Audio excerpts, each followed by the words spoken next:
है।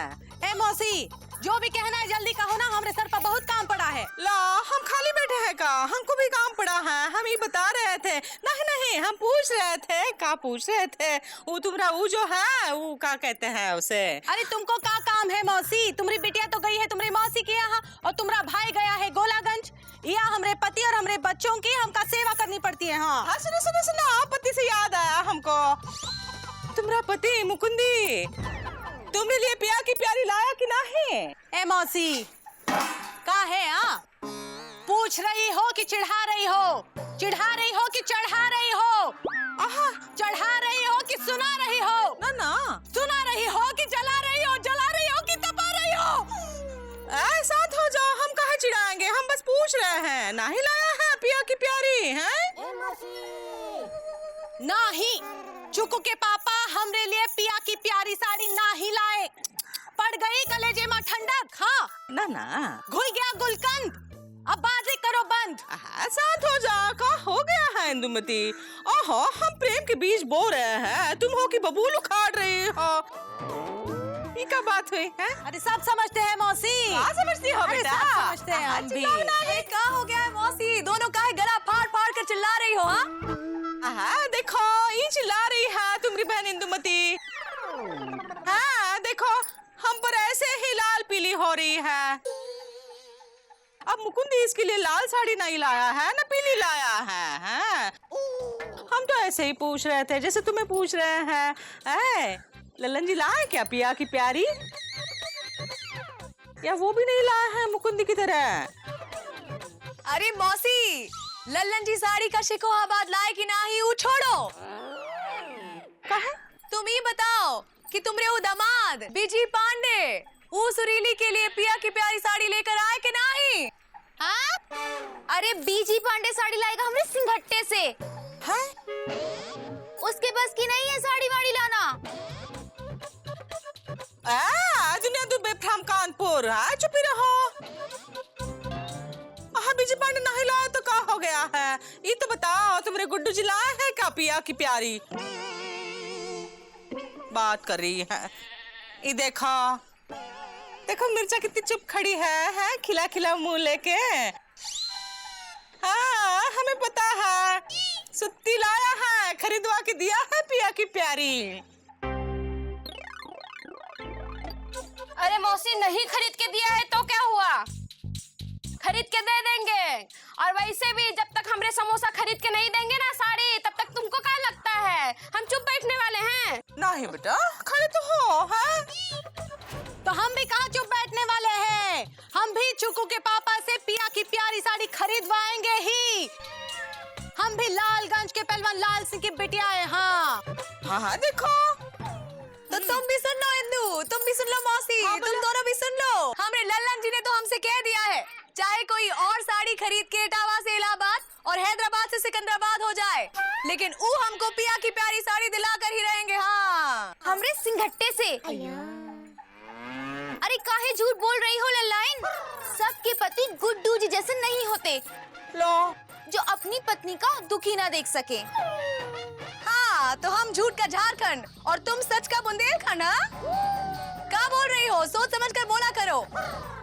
ऐसे ही शुरू हो जाती हो। तुम होगी दुनिया दुबे फ्रॉम कानपुर, लेकिन हम भी कोई कम नहीं है, PWD वाले। हाँ, देखो तो कैसे बोल रहे हैं।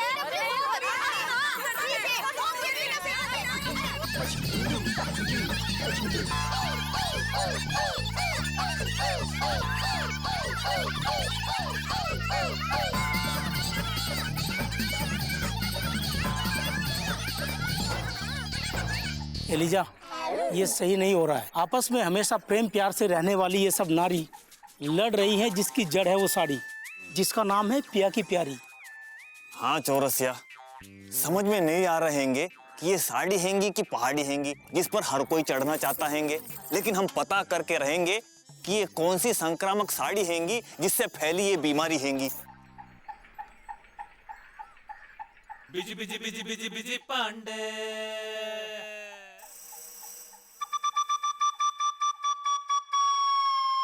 आप बिजी हैं? जी हम बिजी हैं। और पांडे भी? जी हाँ, हम बिजी भी हैं, पांडे भी हैं। पापा कसम जल्दी बताइए क्या काम है, क्योंकि हमारा दिमाग बहुत खराब है। क्या? आपका दिमाग खराब है? फिर बेकार ही हम आपके पास में आ गए। तो गुरु एक काम करो, चौड़ा मोहल्ला पतली गली पकड़ के निकल लो, समझे? लगता है अपने केस के लिए दूसरा वकील ढूंढना पड़ेगा। है? अरे एक सेकंड, बड़ा भाई, पापा कसम ऐसा हो सकता है क्या कि विजय पांडे के होते हुए आपका केस कोई और लड़े? अरे भाई ये बात आपको पहले बतानी चाहिए थी ना कि आप केस देने आए हैं। लेकिन आप तो... अरे लेकिन छोड़िए सर, ये तो हमारी आदत है। देखिए इतने सारे लोग हमारे पास आते हैं कहने के लिए कि विजय हमारा केस लड़ लो, हमारा केस लड़ लो, हमारा केस लड़ लो, तो ये हमारी आदत ही बन गई है। भाई हमें थोड़ा दूर रहना होता है ना, इसलिए अब हमने आपको देखा है, आप थोड़े शरीफ टाइप इंसान लगे, तो हमने सोचा कि आपका केस हम लड़ लेते हैं। उससे पहले हमारी फीस, हमारा कहने का मतलब कि एडवांस दे दीजिए। देखिए पैसे की चिंता बिल्कुल मत कीजिए, बस एक केस जीतना है। आपको केस की चिंता करने की जरूरत नहीं है, आपको एडवांस देना है। हाँ तो 1000 रुपया। 1000 रुपए? क्यों, कम है? ये लो 1000 रुपया और 2000 रुपए? इससे ज्यादा हम नहीं दे सकते। अब हमारे बड़ा सर जी, इससे ज्यादा हमको मिल भी नहीं सकता। अब हमारे कहने का मतलब ये है कि देखिए ऐसा है कि जब हम केस लेते हैं ना, तो कम से कम शुरू की जो फीस है एडवांस, वो हम 5000 रुपए लेते हैं। लेकिन आपको हमने देखा तो आप थोड़े शरीफ टाइप हमें लगे, तो हमने सोचा कि हम आपके 2000 रुपए लेंगे। ओके, तो केस ये है कि... अरे बड़े भाई काहे पन्ने पलट रहे हो, इतनी गर्मी हो रही है। केस शाम को आराम से आना, बैठेंगे दोनों, बैठ के डिस्कस करेंगे। अभी पतली गली से निकल लो। अरे लेकिन हमने अभी तो केस आपको बताया। देखिए ऐसा है शरीफुद्दीन साहब, हम कुछ अलग टाइप के वकील हैं, यानी कि ब्रेव इंटेलिजेंट वकील। पहले हम ये सोचते हैं कि केस क्या हो सकता है, फिर ये सुनेंगे कि केस क्या है। अभी आप निकल लीजिए प्लीज। आप वाकई में बहुत महान वकील लगते हैं। रियली आप भी पापा कसम बहुत महान इंसान लगते हैं, इसीलिए अब आप चले जाइए। बजरंगबली, आपके आशीर्वाद से 2000 रुपए का इंतजाम हो चुका है। अब हम जल्दी से डीपली घुस के जाएंगे, सुरीली के लिए पिया की प्यारी साड़ी खरीद के लाएंगे और उसको खुश कर जाएंगे। भैया, कुछ कहा बजरंगबली? भैया हमने कहा। अबे पापा कसम तुम्हारे फेस में 12 क्यों बजे हुए यार? भैया फेस पर क्या, अब तो जिंदगी में 12 बजने वाले हैं, क्योंकि कहीं से भी 1000 रुपए का इंतजाम नहीं हो पा रहा है भैया। अब यार गुड्डू, पापा कसम हमारे होते हुए टेंशन क्यों ले रहे हो बड़े भाई? ये देखो, आहा, इसमें से 1000 तुम रख लो। भैया आपने अपने पापा की जेब से फिर से पैसे निकाले? अबे देंगे कंटा, पापा की जेब से नहीं चुराए हैं बे। अबे हम कमाने लगे गुड्डू, हमको केस मिला है तो ये 2000 रुपए एडवांस मिले उसके बे। तो 1000 रुपए तुम रख लो, 1000 पूरा हम रख लेते हैं। ओके? लेकिन भैया... अबे लेकिन छोड़ो, पापा कसम गुड्डू, आज तक तुम हमारा खर्चा उठाते चले आए हो, आज हम उठा रहे हैं। प्रॉब्लम क्या है बे? और ऐसा हो सकता है गुड्डू कि हमारी पत्नी बने पिया की प्यारी और सुताई करे पत्नी तुम्हारी, इसीलिए अब हम दोनों चलते हैं और लेते हैं साड़ी बारी बारी। ओके? आज जल्दी से जाओ और साइकिल लेके आओ Guddu. Bajrangbali once again thank you so much. अब जा रहे हैं गुड्डू के साथ तो साड़ी लेकर आते हैं। आजा बे। आओ, माय प्लेजर।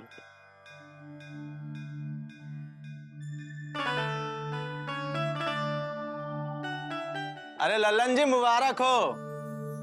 अरे इस बार तो ये महीना की तनख्वाह आपकी 2 दिन के भीतर आ जाएगी। अब की बार क्या खरीदेंगे?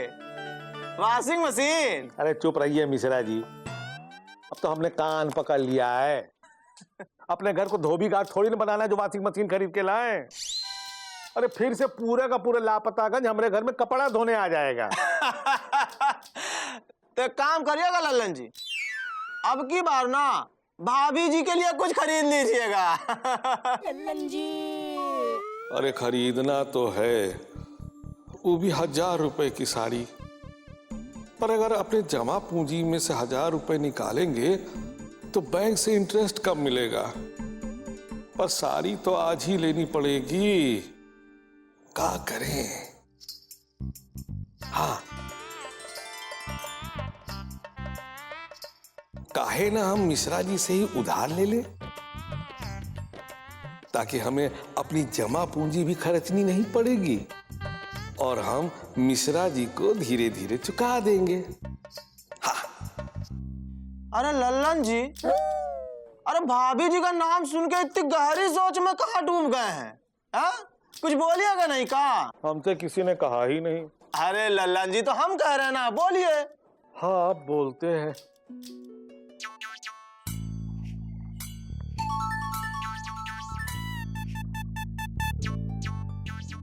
हाँ का हुआ, बैठिए। अब हम आपसे क्या कहें मिश्रा जी, खरीदनी तो है हमको बिंदुमती के लिए एक ठो साड़ी, पर वो है बहुत महंगी। अब मुसीबत ये है कि हमको आज ही खरीदनी है, नहीं तो कल रात की तरह हमको आज रात भी बाहर ही सोना पड़ेगा। और आप तो समझ सकते हैं ना पत्नियों का गुस्सा। हाँ लल्लन जी, हम समझ सकते हैं। अरे कितनी रातें हमने खुद बाहर काटी हैं लल्लन जी। उन अंधेरी भयानक रातों में मच्छरों का एक एक डंक पत्नी को गुस्सा ना दिलाने की कसम खिलाता है। लल्लन जी आप बताइए, हम आपका ये अपार कष्ट कैसे दूर कर सकते हैं, बताइए। अब किस मुंह से कहें? अरे यही मुंह से कहिए ना। ठीक है, आप इतना जोर दे ही रहे हैं तो हमको एक ठो 1000 रुपया उधार दे दीजिए ना, तनख्वाह मिलते ही चुका देंगे। लल्लन जी 1000 रुपया? मिश्रा जी याद कीजिए वो भयानक मच्छरों से भरी रातें और उन मच्छरों का हर डंक जो आपको आपकी बीवी को गुस्सा ना दिलाने की कसम खिलाता रहा है। तो आप चाहते कि हमारे साथ भी ऐसा ही? बस करिए लल्लन जी, बस करिए। रुलाएंगे क्या? आखिर एक पीड़ित पति दूसरे पीड़ित पति का दर्द नहीं समझेगा तो कौन समझेगा लल्लन जी? तो निकालिए ना 1000 रुपया।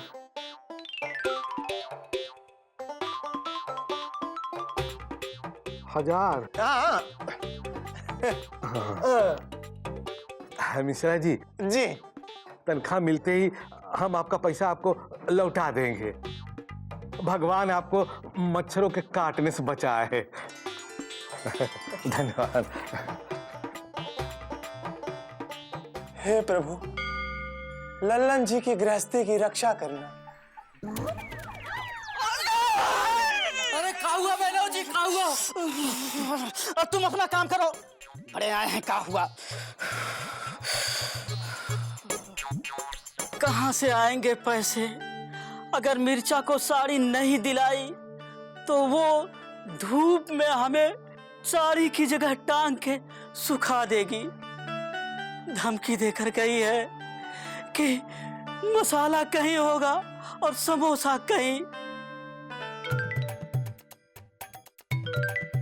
क्या बात हैंगी सुत्तीलाल, तुम एकदम बनियन से पैजामा क्यों लग रहे हैंगे? अरे क्या बताएं एलिजा, अब तुमसे कोई बात तो छिपी नहीं है। अरे मिर्चा ने धमकी दी है कि अगर साड़ी लाके नहीं दी तो वो हमारी हड्डी पसली एक कर देगी। हाँ तो दिला दो ना सुत्तीलाल मिर्चा भाभी को साड़ी। अरे पर वो 1000 रुपए की साड़ी है, वो दिलाना कोई सरौते से सुपारी काटने जैसा नहीं है कि दिला दें। तो फिर हड्डी पसली तोड़वा लो। अरे एलिजा चौरसिया, तुम दोनों हमारे सच्चे दोस्त हो। अब हमारी सहायता करने की जगह तुम दोनों हमारा मजाक उड़ा रहे हो। नहीं नहीं सुत्तीलाल, हम तुम्हारा मजाक नहीं उड़ा रहे हैंगे, बल्कि हम भी यही सोच रहे हैंगे कि क्या किया जाए। हाँ 1000 का इंतजाम होना जरूरी है। 500 रुपए तक तो खर्च हम कर सकते हैं, लेकिन बाकी 500 कहाँ से आएंगे?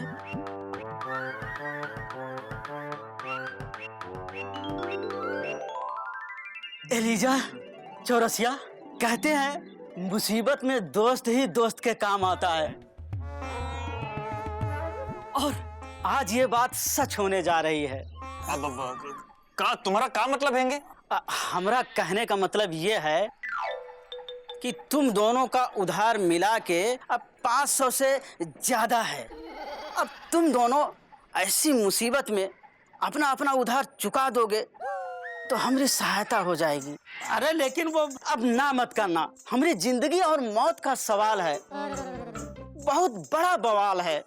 अब दोस्त होके दोस्त के काम नहीं आओगे का? हाँ सुत्तीलाल, तुम बिल्कुल सही कह रहे हैंगे कि मुसीबत के समय जो दोस्त काम आए वही सच्चा दोस्त हैंगे, और हम तुम्हारे सच्चे दोस्त हैंगे, इसीलिए हम तुम्हारा उधार चुका देंगे। और हम भी चुका देंगे। हाँ। लेकिन कब? कल तक हम पैसे का इंतजाम करके उधार चुका देंगे। हाँ, हमें भी कल 3 सलवार सूट सिलने के पैसे मिलने वाले हैंगे और हम भी चुका देंगे। अभी हम चलते हैंगे सूट सिलने। हाँ, चलो।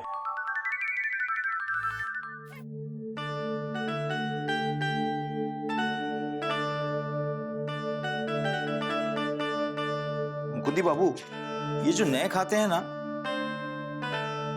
मुकुंदी बाबू, मुकुंदी बाबू, कहिए तिवारी जी, आपने कुछ कहा? मुकुंदी बाबू, सुबह से देख रहे हैं कि आप दफ्तर में होते हुए भी दफ्तर में नहीं है। बोलिए ना, क्या बात है? वो कहा ना तिवारी जी, हमारी धर्म पत्नी ने एक ठो साड़ी पसंद कर ली है। मुकुंदी बाबू, आपकी शादी को कितने साल हो गए? यही कोई 11 साल हुए हैं हमें शहीद हुए। तो भाई इन 11 सालों में ये साड़ी खरीदने जैसी दुर्घटना तो आपके साथ कई बार घटी होगी, लेकिन आप तो ऐसे परेशान हो रहे हैं जैसे आपकी पत्नी ने पहली बार कोई साड़ी पसंद की हो। तिवारी जी, आप समझ नहीं रहे हैं। कहाँ समझ नहीं रहे हैं? यहाँ पूरा देश बढ़ती हुई महंगाई और पेट्रोल की बढ़ती कीमतों से परेशान है, और आप एक साड़ी को लेकर चिंतित हैं। तिवारी जी, वो मामूली साड़ी नहीं है, वो पिया की प्यारी साड़ी है जिसकी कीमत 1000 रुपए है, और जिसके लिए पत्नी ने आंदोलन कर रखा है, जबकि अभी तो हमारी तनख्वाह भी नहीं मिली है। हम अन्ना हजारे के आदर्शों पर चलने वाले 1000 रुपए की साड़ी कैसे खरीद सकते हैं? एक काम करते हैं, हम आपको पैसे दे देते हैं। आप तो जानते हैं तिवारी जी, हम उधार लेकर अपना उद्धार नहीं करना चाहते। मुकुंदी बाबू भाई, तब तो एक ही रास्ता है। आमतौर पे लोग पहले ओवरटाइम करते हैं, बाद में ओवरटाइम के पैसे मिलते हैं। हम बड़े बाबू से बात करके ओवरटाइम के पैसे पहले आपको दिलवा देंगे, ओवरटाइम आप बाद में कर लीजिएगा। ये आप ही के काम का पैसा होगा जो आप ओवरटाइम करके चुकाएंगे। अब तो ठीक है? अरे मुकुंदी बाबू, सोचिए मत, ये आप ही के पैसे होंगे। हम बड़े बाबू से बात करके आपको 1000 रुपए दिलवाते हैं, ठीक है? ये लीजिए।